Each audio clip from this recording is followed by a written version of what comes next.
நேயர்களுக்கு வணக்கம். உறவுகள் ரொம்ப முக்கியம் இல்லையா? ஆனால் ஒரு நல்ல உறவில் சண்டையே இருக்காது அப்படின்னு நம்ம சொல்ல முடியாது. எப்போவுமே நல்ல உறவுகளில் சின்ன சின்ன சண்டைகள் வரும்.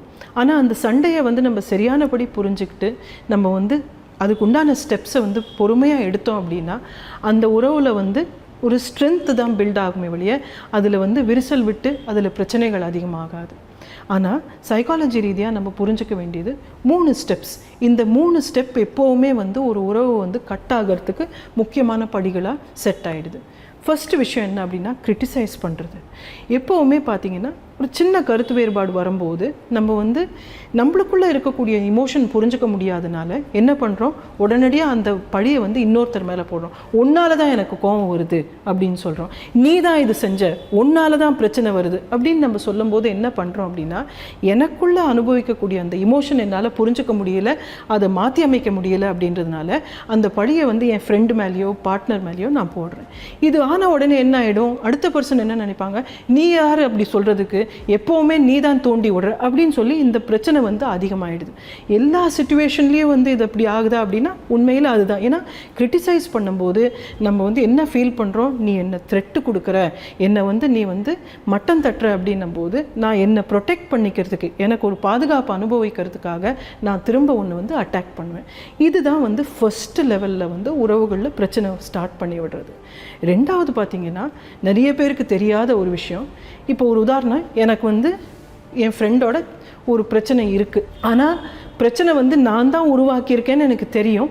இருந்தாலுமே நான் என்ன பண்ணுறேன், என்னை அவள் அட்டாக் பண்ணக்கூடாது, என்னை அவள் ப்ளேம் பண்ணக்கூடாதுன்றதுக்காக நான் என்ன பண்ணுறேன், நான் பெரிய பிரச்சனையாக டிஃபென்ஸ் மாதிரி நான் பில்ட் பண்ணிப்பேன்.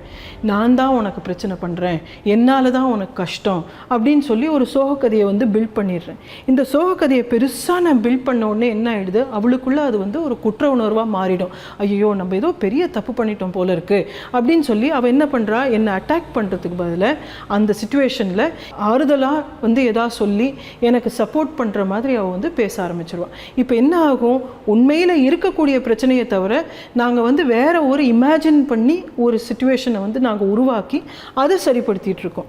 நிறைய உறவுகளில் இதுதான் ஒரு பெரிய பிரச்சனையாக மாறிடும். எனக்குள்ளே ஏதோ ஒரு தப்பு இருக்குன்றது எனக்கு தெரியும். இதுக்கு ஒரு உதாரணம் எடுக்கணும் அப்படின்னு பார்த்தீங்க அப்படின்னா, என்னை வீடு க்ளீன் பண்ணி வைமா, கெஸ்ட்டு வராங்கன்னு சொல்லியிருக்காங்க. நான் நாள் பூரா ஏதோ ஒரு வீடியோ ஏதோ ஒன்று பார்த்துட்டு இருந்தேன், மறந்துட்டேன். இப்போ இது ஒரு பெரிய பிரச்சனையாக போக போகுதுன்றது எனக்கு தெரியும். உடனடியாக நான் என்ன பண்ணுறேன், ஃபோன் எடுத்து சோக கதையை சொல்கிறேன்.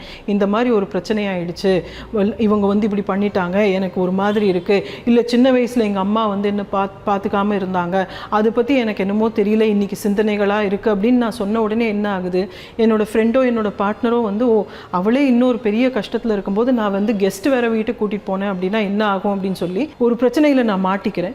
இந்த பிரச்சனையில் நான் மாட்டிக்கும் போது என்ன ஆகுது, என்னால் ஃப்ரெண்ட்ஸ் கிட்டேயும் வீட்டுக்கு வராதுன்னு சொல்ல முடியாது, என்னோட ஒய்ஃப் கிட்டேயோ இல்லை என்னோட ஃப்ரெண்டு கிட்டேயோ திரும்ப நான் வேறு எக்ஸ்கியூஸும் கேட்டுக்க முடியாது. இந்த டிஃபென்சிவ் நேச்சர் அதிகமாக இருக்கவங்க குற்ற உணர்வுலேயே அந்த உறவு சுற்றிட்டு இருப்பாங்க.